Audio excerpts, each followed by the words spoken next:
So the next thing we're going to talk about is how to develop those two things over time with your private students.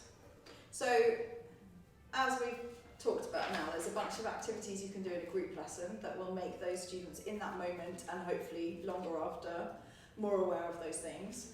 But how can we make sure that a student who comes to us when they can't play a single note on an instrument, 5 years later when they're in whatever book they're in, plays in tune and with good tone, and then 10 years later plays in tune and with good tone, and then 25 years later plays in tune and with good tone. So I think there are two parts to this. One is, how do you develop it well in the first place? And two is, how do you address it if it becomes a problem? Because it would be wonderful if you teach something well enough in the first place, it never was a problem. But it just doesn't work. Kids just are weird, and they just grow strangely or develop some odd thing, or they get an ear infection and they're not listening in the same way that they were before. It's not their fault, but you know. So what are the... Kit, give me one of the foundations of having good tone and intonation from the beginning. Having the sticks on the violin so I know where to put it on. Good, so when you start you're using your visual cues to make sure that you're... Finish the sentence for me. Why do we need the visual cues? So they know where to place their finger and can hear it. Yeah, exactly, so that what they hear they know is right. They're not searching around for what's right and then hearing all of the wrong attempts as well. Excellent, well done. Devon, a foundation for good tone and intonation in the early years, please. Making sure the bow is straight. Yes, that's not incorrect, absolutely. Can you make it a bit more general?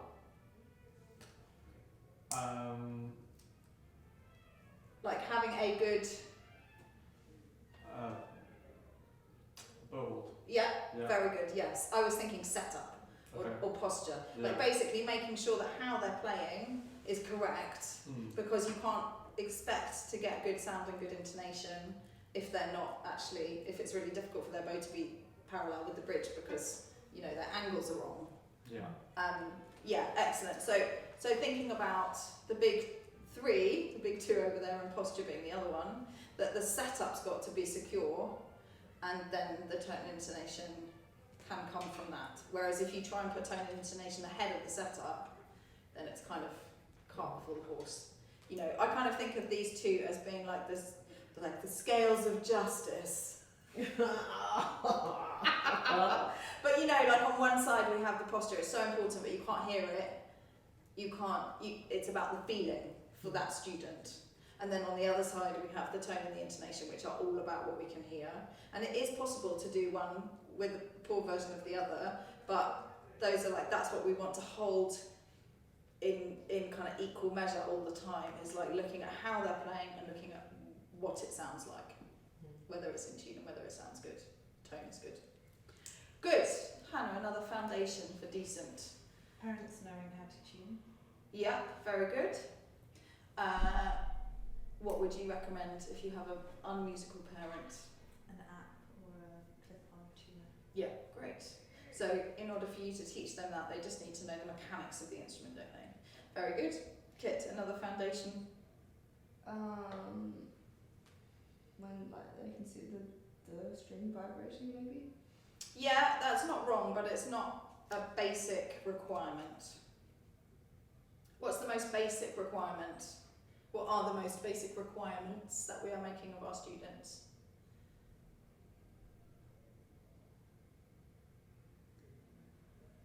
That will help them build good tone and good intonation, because they know what they want to aim for.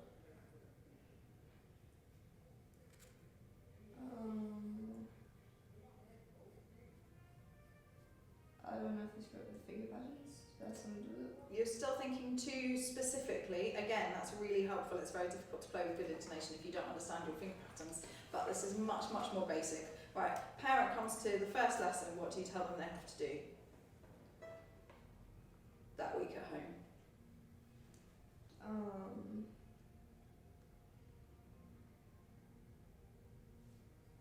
Let's say they've learnt the feet positions and how to get into rest position. That's their practice. Do I hope? No, you haven't done it yet. what are they going to do at home every day? Listen. Yes, exactly. The reason listening is so important is that that demonstrates to them good tone, good intonation, good musicality, as well as how the pieces go, what they are, what the order is, you know, what they will be doing, as well as motivating them and inspiring them to want to do it. It's the most fundamental thing at the beginning is like, this is what a violin should sound like. And this is what in tune and good tone playing sounds like. Doesn't help them with their posture at all, does it? It's not a video. Good. Joe, any more foundation things? I was going to say listening. Good. But self-diagnostics, like listening to themselves. 'Cause Yeah, listening if while you they don't play. teach them how to problem solve while they're playing, then it's difficult to correct a mistake. Yeah, Or great. And the first part of that is don't just do, you know, like you see those 4-year-olds, like they're really not, you know, the awareness, to train the awareness into what they're doing. Excellent. Any more? I almost think this is more like applicable when you're more advanced and older, but like concerts and stuff to build on the self-awareness. Yeah, definitely. Very good. And the motivation. I want to play like that. If you never see what that is, how do you know what you might one day achieve? Yeah, very good. I think we've covered the most basics. And also, we've kind of touched on practice, but obviously the more, and this is obvious, the more practice, the more regular the practice, the more effective the practice, the better those skills will be embedded and the more quickly those skills will be embedded. So we do also, a part of having a student who's got good posture and good tone and intonation is regular practice, even though you can practice regularly and not have those things, and you can have those things if you practice irregularly. That's, you know, that's the package, isn't it? And then I guess the other thing that we haven't talked about is the encouragement from the parent, that if you're going to practice so that you are developing those things, you said that they've got to be able to tune it, that's absolutely right. But they've also, I think it's more important than whether they can hear whether it's in tune or not, is less important than whether they're encouraging and, you know, they recognise the child's effort, even if they don't know whether the effort has come to good use or not yet. And of course, this is the other reason we've got the finger patterns, the finger tapes, is like, so dad can look, oh, well, your 3's not on the tape. Maybe if dad was there with no finger tapes, he wouldn't feel confident to say, I don't think that note's in tune, but because he's got the niggling feeling in his head that it might not be in tune and he can see it's not on the tape, that gives him the confidence to say, let's fix that. Oh yeah, that's so much better. And in turn, just like the finger tapes train the students to know what intonation is when it's good, that will train the parents, like, oh, when it's, you know, subconsciously, when it's on there I can hear a different sound. That's the sound we want. All of this, like, our subconscious brains are amazing. They're just training up all of these skills all the time without us even thinking about it. Thanks, Mother Nature. Okay, good, excellent. So, take a moment to write any of what we've just talked about down, please.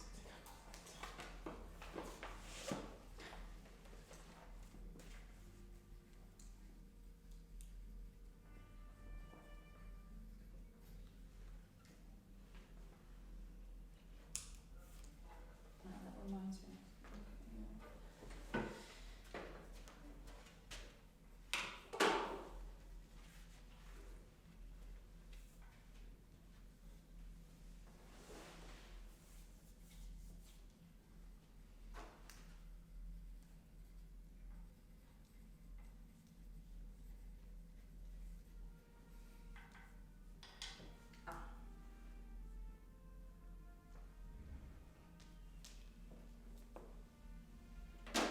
Okay, all good?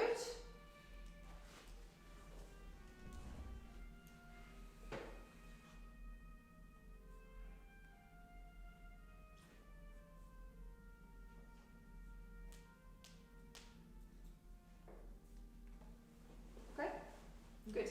So imagine you have a student, you think that you're doing pretty well with setting them up. They're on, let's say, Allegretto or Andantino kind of place. You know, their fingers are pretty much in the right place. The sound is okay to good. What do you think is the danger between now, where they are, and the end of the book? Should I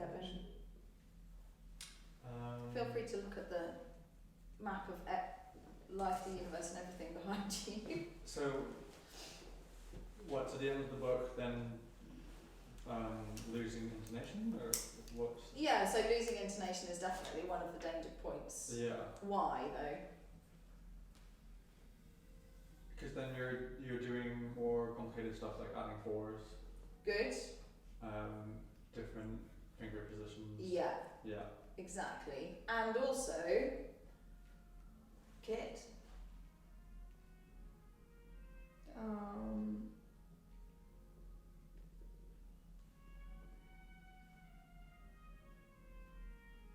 What else is getting more complicated between Allegretto and the end of the book? As well as the finger patterns. Dynamics. Yep, and?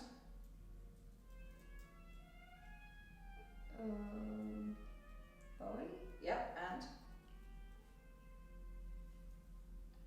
Memory. Yeah, and? Devon? String crossing. Yeah, and?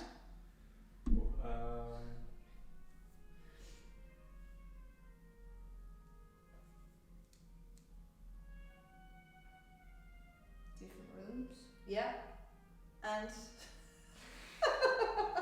Like basically everything that's on the list, right? Everything is getting more complicated. The bowing's getting more complicated. The string crossing's getting more complicated. The fingering's getting more complicated. The memory's getting more complicated. The keys are getting more complicated. You're adding different articulations such as accents, combinations of staccato and legato, different bow speeds, triplets, slurs, pizzicato. Like, you know, essentially book one is sort of like learn to play a very simple thing on the violin, first 5 pieces. Learn slightly more complicated things, but still basically the same. Like, you know, this finger pattern, pretty easy string crossings, pretty easy memory. And then once you get into the what used to be the second book, when Allegro used to be the end of the first book, you know, suddenly everything, it's like a melting pot and you just chuck everything in it and everything's getting more complicated. So I think it's really easy to get to the stage where you think, okay, great, my students are like well set up, they're going to be fine, and then kind of realise, oh my god, in the minuet somehow everything's fallen apart and just feel like you've kind of lost it. So A, that's very normal, and I don't want anyone to freak out if that happens to you. But B, I also want you to know how you can row back and fix those things without just kind of thinking like, oh, we've got to spend 6 months not learning any new pieces because they can't play minuet too. So ideas for what you can do if that situation happens. Go back to a piece that you know that they can play well. Excellent. And do what with it? Improve the techniques that you are working on in minuet or whatever. Yeah, very good. So one of the ways we would try and avoid this situation happening is to have more review and practice. And when you're in the first few pieces in book one, I think it's really easy to think that they're playing all their pieces every day. Maybe they are playing all their pieces every day. And then as you get through the book, you've got to check that what's happening in practice is that they are doing what are we aiming for, Joe, in terms of how much of the practice should be reviewed, do you think? Majority of it. Yeah. A good third at least. I would say literally the majority, like more than half. Half to 3/4 should be reviewed. They're doing maybe 4 minutes of sight reading at this stage, maybe 2 boxes in a working piece and the working piece playthrough, so that's about 10 minutes max, those 2 things together. So then if they're doing a 20 minutes to half an hour practice by the end of book one, they should be doing like 15 to 20 minutes of reviews. So they can play a lot of pieces in that time. And that I think is the most fundamental thing, is like make sure they're doing more review than anything else, because then they are practicing with good sound, they are practicing with good intonation, they are practicing with good posture, even if it's all going slightly awry in the working piece. Those things will be fine there, and if they're not fine there, that's what you use to work on making them fine. Hannah, how can you help if everything's gone to pot and you've got a student, or you have a student like a lovely little student of mine who comes to you with lots and lots of problems? How can you help them without just like stopping and starting again, which is the most depressing thing ever? Please don't ever do that to your student. Actually introduce new repertoire that's not Suzuki. Very good. You can use pieces that are not Suzuki. Excellent. Kit, another thing you can do? Sight reading. Yes, I hope you're doing sight reading anyway, but that's not going to help any of these things, is it? That's just like another thing that you can do. What's another thing you can do that's going to help them improve their everything. Think about the book Teaching to the Balance Point.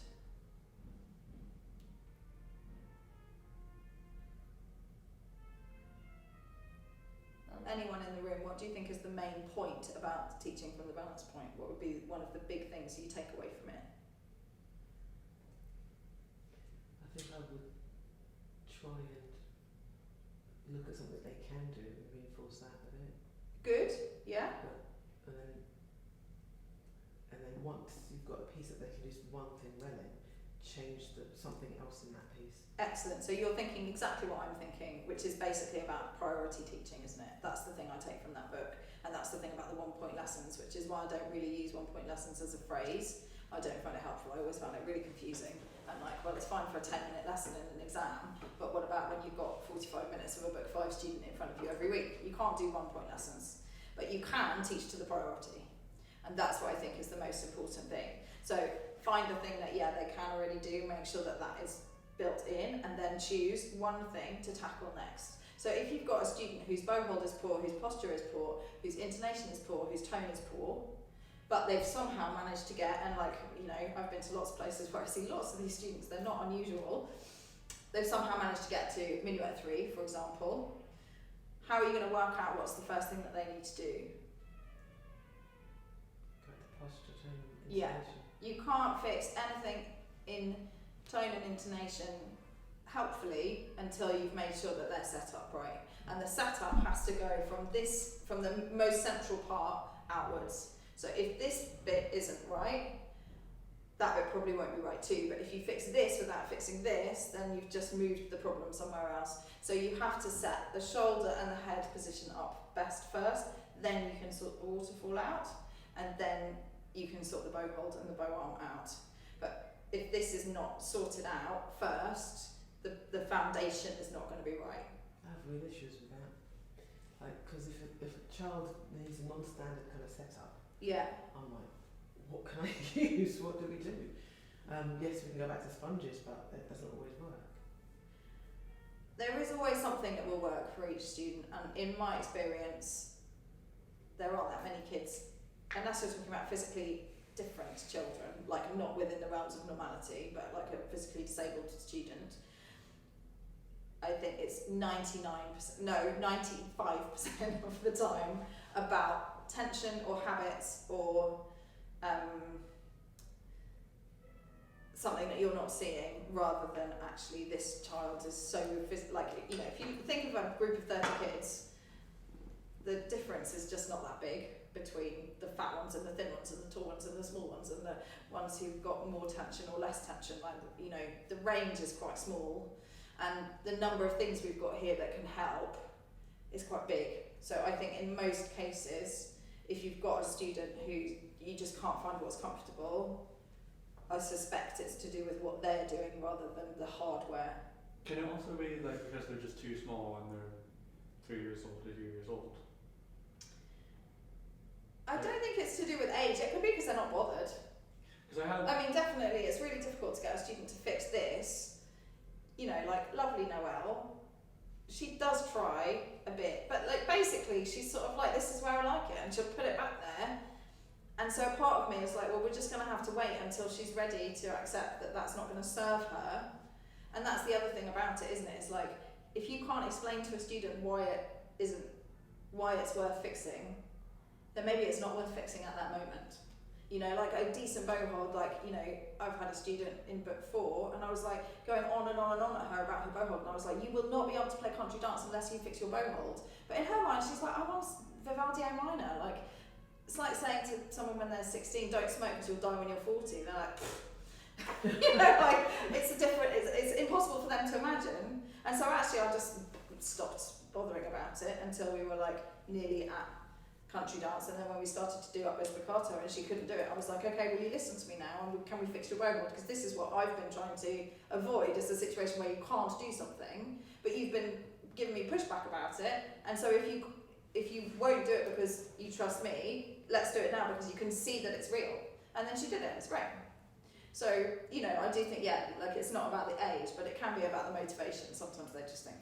If there's a child that's like, it's just, it doesn't feel comfy, is the problem, and they're very small, is that going to be, you know, the size of the chin rest, or are they just... I think what makes most children uncomfortable is those horrible chin rests that have got a sharp bit, like a ridge down the back. I would get rid of them. Often it can be psychological. They see these big metal things that hold the chin rest on and they think those are touching me, so you just put a plaster on each one of them. Even, like, I've taken pictures from behind and said to them, look, your skin is not touching those. Obviously for some it does, but if they don't. And they've been like, oh right, okay. But then other ones I've taken the same picture and they're like, no, it's really hurting. And so then just like put a cloth or, you know, plaster over it or whatever.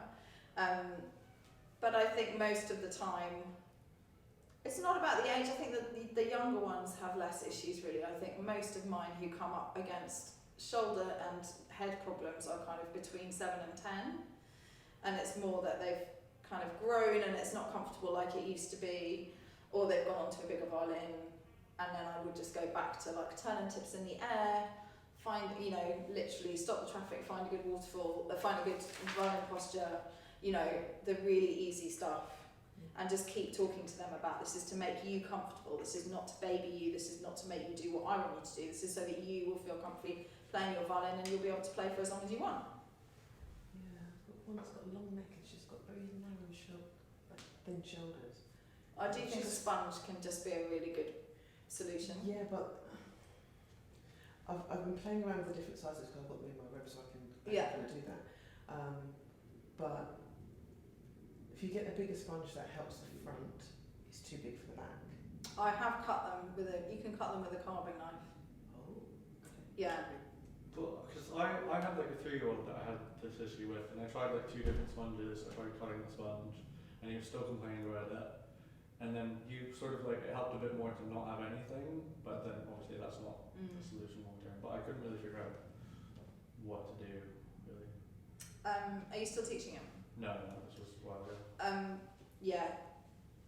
I think in that case, it's a really common scenario, and I think most of the time it's either that the parent doesn't have the skill to get the student to do what you want them to be doing in practice. So then like games and fish and using the little toys and like can you count out pieces of Lego or make a tower, all of those things will be really helpful to that parent because they can actually get this child to do what they're supposed to be doing, and the more times they do it, the more likely it is that they're going to find a comfortable position that's right. And also just check the things like, is it one of those sort of sharp chin rests, is the shoulder rest too big, too small, whatever. Yeah, good. So to go back to where were we? Using review to help those things. I think the biggest, either the actual flag game or a version of the flag game, like musical statues where they have to stop if they realise they've done it wrong themselves, or they're playing with a recording and the parent presses stop if they see the problem or hear the problem coming up again. Basically, what you want them to be doing in practice if they've developed a problem or multiple problems is to know what the one thing they're focusing on is, and to have ways to bring that one thing to everything, almost everything that they do.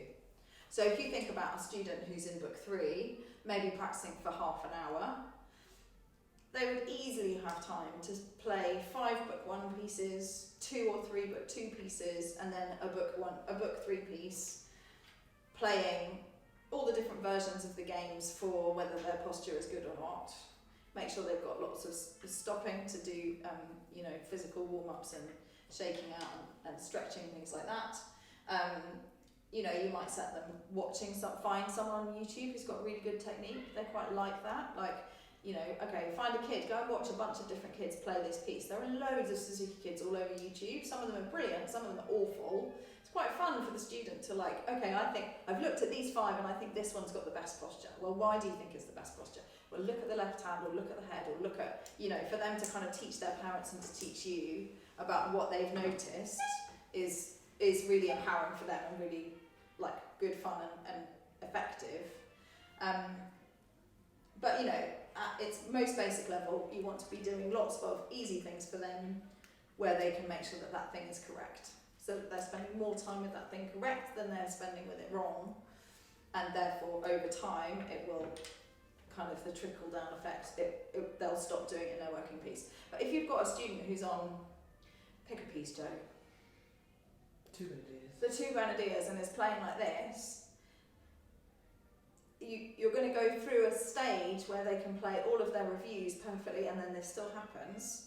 But if they're just starting the two Grenadiers, they're struggling to remember the bowing, the fingering, where it's a low one, where it's a retake, where it's this, where it's that, you're not going to get this as well. So don't worry about that. You might fix it for them during the lesson, just move it. But you know, don't say to them, right, we're going to do your working piece and you're going to do it with the perfect waterfall. Because this is like, in the priority list of what their brain is focusing on, you've got, what am I doing, what fingers am I using, where are the fingers supposed to be, what bow am I using, which direction is the bow going, how much bow am I supposed to be using, does it sound like the recording, you know, I'm hungry, when's lunch, I had a row with my friend this morning, and then underneath that they might be thinking, oh yeah, my waterfall.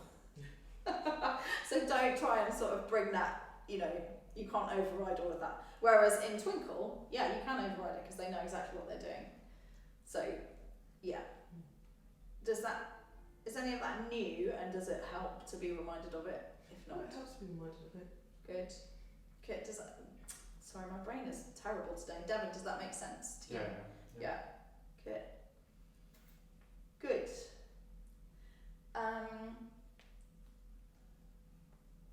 We have Tundra coming at 4 today. For Kit and Devon to do 20 minutes each. Is there anything else you want to ask? Oh yeah, why don't you just spend 10-15 minutes talking about next Wednesday? Great. Yes.